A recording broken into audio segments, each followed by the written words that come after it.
보통 템핑 일반적으로 사람의 힘으로 템핑할 때는 생각보다 많은 공간이 안에 있다. 네, 그래서 그거를 훨씬 더 줄일 수 있는 방법이 있다. 템핑을 안 하시잖아요. 결국 템핑을 하는 거예요. 네. 템퍼를 쓰느냐 안 쓰느냐인 거지. 제가 정정을 하겠습니다. 템퍼를 잘 안 쓰시잖아요. 이렇게 템퍼를 안 써도 되고 디스트리뷰터만 사용을 해서 레벨링과 템핑까지 다 끝내는 어떤 그 생각을 하신 계기가 좀 궁금해요. 그러니까 저 디스트리뷰터 툴을 제가 세계대회 나갈 때 그때 처음 썼는데, 그때 여기 이 자리에 지금 치킨 쏴주신 네. 방정호 대표님한테 의뢰를 했어요. 제가 네. 디스트리뷰터 커피를 저는 그 전부터 디스트리뷰터가 네, 그거 요겁니다. 네. 이게 디스트리뷰터입니다. 여러분 혹시 모르시는 분들 위해서 보여드리는 거예요. 네. 그 전부터 저는 커피를 저 바스켓 안에다가 골고루 담는 게 제일 중요하다라고 늘 생각을 하는데, 네.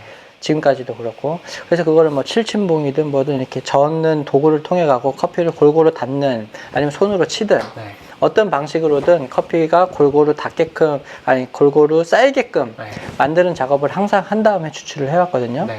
근데 이제 세계대회 나가갖고 또 뭔가 이렇게 젓는 행동이라든지 이건 좀 뭔가 없어 보이고, 네. 이걸 쉽게 할 수 있는 방법이 뭐가 없을까 하다가 방정호 대표님한테 그거 좀 할 수 있는 툴 좀 하나 만들어 달라고 의뢰를 했더니, 방정호 대표님이 이제 BT를 소개를 시켜줬어요. 네. BT 툴을. 그리고 나서 BT 툴 소개받고서 보니까 이거 정말 괜찮다. 이게 BT 툴입니다. 네. 이거 아마 많이 보셨을 거예요. 그래서 제가 생각했던 대로 커피를 옆으로 밀어내면서 골고루 만들어주는데 가장 이상적이다. 네. 이게 딱 나타나갖고, 네. 이거를 굉장히 이제 홍보하면서 저도 이제 잘 썼죠. 네. 잘 썼는데, 그때 아까 얘기한 것처럼 이걸 쓰다 보니까 어차피 얘를 돌리고 나면은 커피가 일자가 되고, 일자가 된 것은 가만 보니까 템포로 눌렀을 때랑 똑같은 상태인 건데, 그러면은 뭐하러 템포를 누르는 동작을 또 할 필요가 있나. 네. 한 번에 해보면 되는 거 아닌가, 네. 이 생각을 했던 거고요.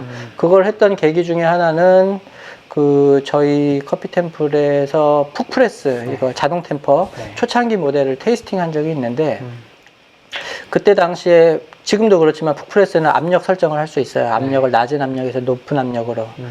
근데 우리가 보통 안치훈 바리스타도 아시겠지만, 사람 손으로 세게 누른 거나 적당히 누른 거나 추출초 차이를 5초 이상 벌리거나 이러진 못하거든요. 네. 그래서 그 기계로 압력 차이를 줘도 그 정도 차이겠거니라고 생각을 했는데, 저희 막내 바리스타가 10초 이상 차이 난다고 그러길래 무슨 소리야, 웃기지 마 그랬는데, 그렇다고 하길래 눈앞에서 보여주겠다고 해봤더니 진짜 10초 이상 차이 나는 거예요. 그 자동 템핑기로 해보니까. 그래서 그때 저 드는 생각이, 잠깐만, 우리가 그러면은 수직으로 누르는, 우리가 힘으로 했던 그 템핑 방식이 빈틈이 여전히 존재된다는 소리네. 왜냐하면 기계로 했을 때 차이가 그렇게 벌어진다는 것은 빈틈을 줄였다는 뜻 말고는 없으니까.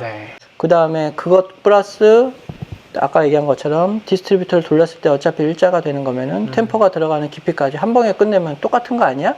이 생각을 했던 거고, 그래서 해봤더니 추출이 너무 느려지게 됐던 거고, 그때 푹프레스에서 했던 것처럼 빈틈을 이게 옆으로 돌리면서 밑으로 내려가면은 수직으로만 누르는 것보다 더 많은 빈틈을 줄여내는구나. 이제 이 생각까지 이제 같이 연결이 된 거고요. 그렇게 되면은 뭐 굵은 입자로 세팅을 하는 수밖에 없으니까. 근데 굵은 입자를 세팅해서 추출이 들쭉날쭉 하면 이거 못 쓰는 건데, 일관되게 할 수 있으니까 가능한 거고. 드립으로 치면요, 헬카페 같은 데 가면은 그 권여섭 바리스타, 그 곰다방의 그 빡빡이 바리스타가 융드립을 이렇게 해요. 뚝뚝뚝뚝 점드립으로 톡톡톡톡톡 이렇게 내려서. 근데 그 커피 보면 굉장히 강배전 커피죠. 강배전 커피인데 커피 향이 많아요. 융에 이만큼 한 30g, 20 몇 g 들어갈 거예요, 그 안에. 뜨거운 물로 툭툭툭툭 떨여서 굉장히 오랜 시간 추출하는데 왜 과다가 되지 않을까? 왜 그 커피가 잡미가 없을까? 이 생각을 해보면은, 물이 투과할 때 뭐 점점점 떨어지니까 물 온도가 떨어지는 것도 있겠지만, 물 온도 다 제끼고 입자가 굵기 때문에 그래요. 굵은 입자로 거기다가 넣어놓고 거기서 강배전에서 원하는 성분들만 뽑아내니까. 그리고 물을 톡톡톡톡 주기는 하지만 그 물이 그 안에서 굵은 입자기도 하고 하니까 체류에서 안 떨어지고 막 그 안에 고여 있는 게 아니라 물 빠짐이 또 좋아요. 그러니까 원하는 성분만 뽑아서 깨끗한 커피를 만들 수 있는 거죠. 손 모양이. 손 모양. 됐죠? 저거 혹시나 오해하시는 분들이 계실까봐. 네. 가운데 손가락이. 가운데 손가락. 이거 굵은 입자로도 추출 시간을 지연시킬 수 있다라는 것. 음. 그게 이제 그 델타 템퍼, 제가 이제 깊이를 길게 뽑아가지고 네. 템퍼가 들어가는 깊이까지 닿게 하려고 했으니까 네.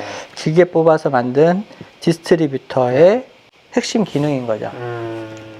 그걸 써도 좋고, 그거 짧게 해갖고 뭐 디스트리뷰터처럼 일자로 만드는 것만 해도 사실 상관없고. 아. 그러니까 더 많은 성분으로 진한 커피를 만들겠다. 네. 그러면은 그 짧게 해갖고 돌리면 되고요. 아. 에스프레소로 승부를 보려고 깔끔한 에스프레소를 만들겠다 네. 하는 거면은 길게 뽑아갖고 최대한 굵게 쓰면 되는 거고. 그러니까 발사님께서 말씀하시는 그 추출의 요지는 우리가 보통 템핑 일반적으로 사람의 힘으로 템핑할 때는 생각보다 많은 공간이 안에 있다. 있다. 네, 그래서 그거를 훨씬 더 줄일 수 있는 방법이 있다. 이제 그거를 이제 디스트리뷰터로 사용을 하시는 거고 그렇게 했을 때 밀도가 더 강하게, 그러니까 더 높게 만들어지니까 그만큼 입자를 굵게 가더라도 충분히 추출 시간을 지연시킬 수 있다. 네, 지연시키고 원하는 맞출 수 시간만큼 계속. 유지해낼 수 있다. 그래서 큰 입자로 인해서 작은 입자에서 나올 수 있는 과다 추출, 좀 안 좋은 성분들이 과다하게 나오는 걸 막을 수도 있고 깔끔하고 부드러운 커피를 만들 수 있다. 그렇죠. 저는 이제 스페셜티를 한다고 하는데 스페셜티가 뭐겠어요. 결국 좋은 커피고 좋은 커피는 좋은 향미를 갖고 있는데 좋은 향미, 우리가 좋다라고 생각하는 뭐 과일 뉘앙스, 꽃 뉘앙스, 뭐 기타 등등 산미 이런 것들은요. 그것 자체가 깔끔하게 느껴지려면 전체적으로 커피는 깨끗해야 돼요. 우리 맑은 날 더 멀리까지 선명하게 풍경이 쫙 보이잖아요. 근데 미세먼지 끼면은 선명하게 안 보이죠. 네. 그것과 마찬가지죠.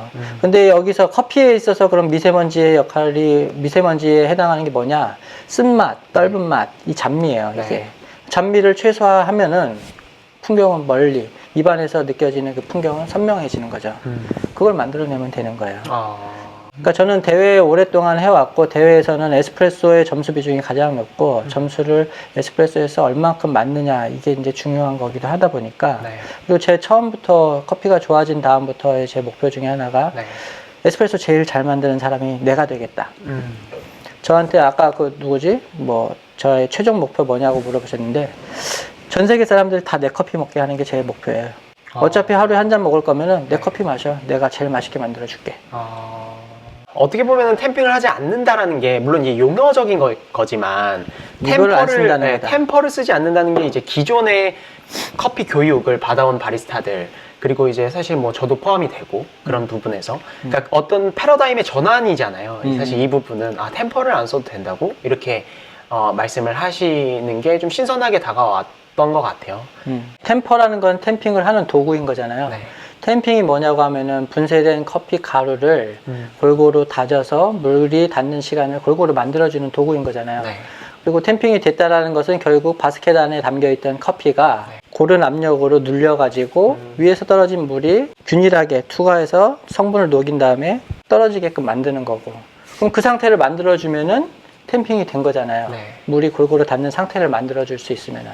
그러면 템퍼라고 부르는 우리가 저렇게 생긴 우리가 알고 있던 도구가 아니어도 그 상태만 결과적으로 만들어줄 수 있으면은 템핑은 된 거잖아요. 네. 그러면은 동작을 2번 하는 거에서 한 번으로 줄일 수 있는 거 아닌가? 이 생각. 네.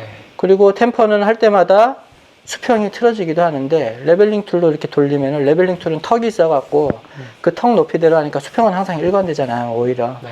수평도 계속 맞는 거 아닌가? 템핑으로 하다 보면은 손목이 나중에 아파요. 여기가. 네. 여기 팔꿈치. 무리가 많이 가요. 네. 하루에 300~400잔 하는 데들은 진짜 손에 물이 많이 가. 자동 템퍼 쓰는 게 좋아요. 네. 손목 망가지지 말고. 네. 템퍼를 네. 이렇게 누르고서 이렇게 돌리는 거, 네. 뉴테이션이라고 이제 매퍼거가 이제 이름을 지었었는데, 네.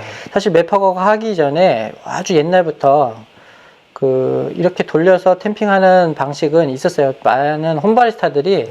커피객들이 전 세계에 좀 많겠어요. 네. 다 해보죠. 해보니까 이렇게 하면 커피가 어마어마하게 느려진다? 이런 얘기들이 있었고, 실제로 따라해보면 그랬죠. 근데 이제 이 방식의 단점은 일관성이 담보가 안 되는 거예요. 왜냐면 우리가 이렇게 손으로 이렇게 하다 보니까 각도도 일정하지도 않고 매번 다른 거죠, 이게. 네.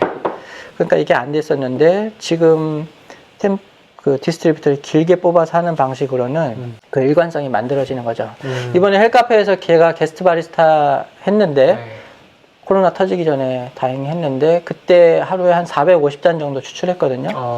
근데 그때도 템핑 없이 다 그냥 디스트리뷰터만 가지고 하는 세팅이었어요. 그러면 이제 옵저버님께서 질문해 주신 것처럼 템핑 차이에 따른 맛 변화를 손님들이 어느 정도 느끼는지 궁금합니다. 이렇게 말씀해 주셨어요. 손님들은 맛의 차이를 느끼는 게 아니에요. 손님들이 그리고 두 잔 시켜갖고 하나는 템핑 없이 하나는 템핑 이시 해주세요. 이런 거 아니잖아요. 네. 그러면 비교군이 없으면 눈앞에 있어서 같이 먹어보면 맛의 차이는 느끼는데 보통 그런 경험은 거의 없죠. 그렇기 때문에 손님들이 느끼는 것은 맛있고 맛없고 맛의 차이를 느끼는 게 아니라 맛있다 맛없다를 느끼는 거라고 봐요. 맛있다 맛없다를 판단하죠. 네. 근데 맛있다 맛없다는 잔 안에 담겨져 있는 용액으로도 판단을 하는 거지만 용액을 둘러싼 이 환경이 좋으면은 네. 용액이 조금 덜해도 맛있는 거고요. 환경이 별로면은 네. 용액이 맛있어도 맛없는 거고요. 그러니까 이따가 저랑 이제 CNC 세팅하고 네. 제가 이제 저걸 이용해서 바꾼 세팅을 하고 네. 두 개를 이제 같이 이제 비교를 해보면은 맛의 차이는 확연히 나오겠죠. 네. 확연히 나오는데 손님들한테는 그게 중요한 건 아니라는 거죠. 그러니까 그게 뭐 매출에 영향을 줄 것이다 혹은 그렇게 하면은 모든 것이 다 풀릴 것이다 라는 생각으로 거기까지 하고 싶은 거라면은 네. 그렇게 생각하지는 않았으면 좋겠어요. 근데 그렇게까지 해본 바리스타들은 태도가 달라지긴 하죠. 네. 나 이렇게까지 열심히 했으니까 네. 뭔가 뿌듯함에 이제 어깨도 펴지고 손님한테 드릴 때도 표정도 다르지. 맛있죠? 네. 막 이런 식으로 한다든지. 아... 그럼 손님은 당연히 처음부터 점수를 좋게 생각하면서 평가를 하는 거고 네. 근데 정말 자신 없는 태도로 이거 맛있을지 모르겠는데 그러면은 깎을 생각부터 해요. 이게 사람이에요. 인지상정이지 뭐. 이제 그게 너무 과하면은 이제 자만이어가지고 그것도 이제 마이너스 요소이지만 적당하면은 손님들은 그 바리스타를 신뢰하게 되고 그가 추천하는 무엇이든 다 즐겁게 받아들일 거예요. 그럼 그때부터 이제 좋은 순환이 시작이 되는 거죠. 네. 근데 너무 자신이 없어도 조금 마이너스 될 수 있고 네. 너무 과해도 마이너스 될 수 있고 적당할 필요가 있죠. 정현님의 질문이세요. 안녕하세요. 안양에서 작은 개인 카페 운영 중입니다. 중강배전 원두를 사용하다 보니 좀 더 부드럽고 깔끔한 맛을 내고자 김사홍 바리스타님의 델타 템퍼를 구매해서 템핑 없이 추출을 시도해보고 있는데요. 템퍼 높이를 세팅하고 난 뒤에 요즘처럼 매장에 손님이 30분, 1시간 띄엄띄엄 한 잔씩 추출하게 되는데 추출 시간이 들쭉날쭉 일관되게 나오지 않을 때는 그라인더 굵기만 변경해주면 되나요? 아니면은 템퍼 높이도 다시 변경되어야 할까요? 이것도 이따가 얘기할 수 있는데 그냥 간단하게 얘기하면 저는 템퍼 높이 놔두고 입자만 건드리는 편이에요. 왜냐면은 샷을 저만 뽑는 게 아니라 주변에 이제 함께 일하는 그 시간대에 일하는 바리스타들이 같이 하잖아요. 근데 바리스타마다 숙련도가 다르고 이해도가 다 달라요. 네. 다 다른데 입자만 건드리는 것, 이 높낮이를 건드리면은 높낮이 건드린 거에 따라서 그 왜 그런지에 대해서 사람들마다 받아들이는 게 조금씩 다르고 달라갖고 어렵게 느끼더라고요. 그래서 오히려 이걸 놔둬버리고 입자만 건드리면은 시간만 맞추면 되니까 네. 시간이 너무 빠르다고 하면 입자를 가늘게 가고 너무 느리다 싶으면 조금 굵게 가면 되니까 이 편이 더 많은 사람들한테 이해를 쉽게 하고 마음 편히 받아들이더라고요. 네. 그래서 입자 높이 안 건드리고 입자만 건드린다. 금요일날 커피 템플에서 뵀어요. 커피 내려주시면서 친절한 설명까지 감사합니다. 헐. 금요일날 제주도에 계셨어요? 와주셔서 감사합니다. 오. 진짜로요. 제주도까지 오셔가지고 템플에 들르신다는 거는 일정을 템플에 초점을 맞춰서 오신다는 건데 정말 감사한 일이죠. 주변에 관광지가 없어요.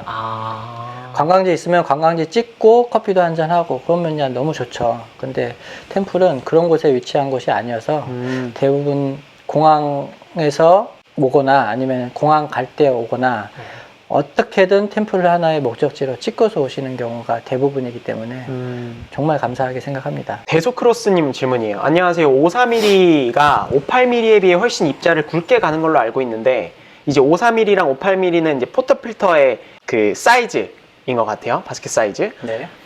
디스트리뷰션으로만 템핑을 마무리하면 더욱 입자가 굵어지는데 입자의 굵기에 따른 결과물의 장단점을 알려주실 수 있나요?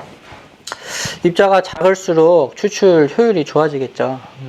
입자가 작으니까 같은 시간 동안에 물에 닿으면은 가루 설탕 5g, 각설탕 5g 똑같이 물에 넣으면은 뭐가 더 빨리 녹겠어요? 가루 설탕이 더 빨리 녹. 그 말은 작은 입자들이 더 많이 빨리 녹을 수 있다는 거잖아요. 사이사이에 물이 많이 들어가고 녹여내기가 쉬워지니까. 네.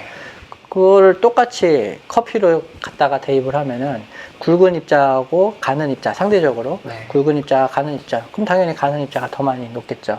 같은 시간 동안에 더 많이 녹여내겠죠. 네. 그러니까 효율이 더 좋아진다는 뜻일 거고 네. 그런데 이제 어쨌든 입자가 예를 들면은 한 가지 입자 사이즈가 100%로 이렇게 딱 갈리면은 이렇게 한 가지 입자 사이즈로만 뭉쳐 있는 게 아니잖아요. 네. 그 안에 아주 작은 먼지 같은 이제 밀가루 파우더리한 그런 애들서부터 소금 알갱이 같은 애들 아니면 더 굵은 모래 같은 애들 막 다 섞여 있는 거예요. 네. 이 모든 것의 총합이 그라인딩된 원두예요. 네. 그러니까 입자들이요. 에스프레소를 이제 커피를 그라인딩 했을 때 그쵸. 지금 그 입자 분포 이렇게 가루의 크기에 대해서 말씀을 해주시면 맞아요. 되세요. 네. 입자 분포가 다양해요. 그게 분포도가 이렇게 넓게 펼쳐져 있어요. 네. 작은 애들부터 중간 이렇게 커지다가 큰 애들까지 해서 막 섞여 있는데 네. 이걸 보통 이제 분포도로 보면은 100마이크론이라는 그러니까 1000마이크론이면 1mm인데 직경이 1mm인데 네. 100마이크론이면은 그럼 0.1mm잖아요. 네. 근데 100마이크론보다 작은 애들을 우리가 그냥 쉽게 미분이라고 얘기를 합시다. 네. 그러면 100마이크론보다 작은 애들은 전체에서 한 30%도 안 돼요. 네. 그리고 100마이크론보다 큰 입자들이 전체 부피의 70%, 80% 정도를 차지를 해요. 네. 그런데 재밌는 것은 100마이크론보다 작은 애들이 아까 제가 가루설탕과 각설탕 얘기를 한 것처럼 네. 가루설탕에 해당하는 애들이에요. 음. 그래서 이쪽 애들이 커피와 물이 닿는 그 면적이 훨씬 더 넓어요. 네. 그래서 많은 성분들이 여기서 나와요.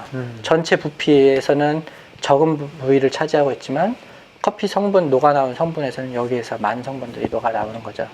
근데 입자가 가늘수록 이쪽 애들이 더 많아지는 거기 때문에 네.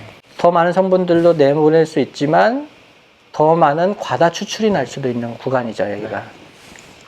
그러니까 굵기에 따라서 굵어질수록 이쪽 애들이 적어질 수 있고 네. 가늘어질수록 많아질 수 있다. 이런 정도로만 생각을 하면은 네.